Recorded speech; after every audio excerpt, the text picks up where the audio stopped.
The last few options in our Tools menu are protecting your sheet, which we already went over from our Data menu. It is no different than what we just looked at. Then you have some accessibility settings. You can choose to turn on screen reader support. This will need to be on if you're using any Braille support software.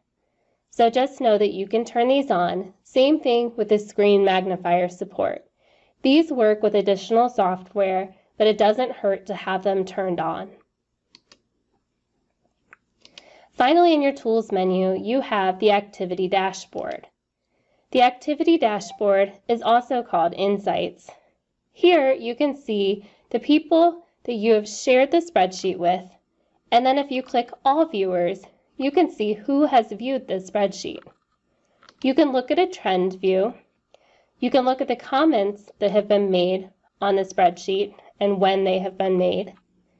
You can see the sharing history, so you can see if somebody else shared this sheet with somebody else, and then you can look at your privacy settings.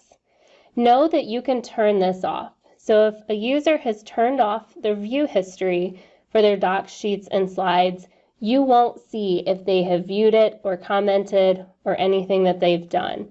So know that people could have turned it off and your data may not be completely accurate. But also know that this is a great way to quickly see if people are viewing the document, if they're working on it, etc.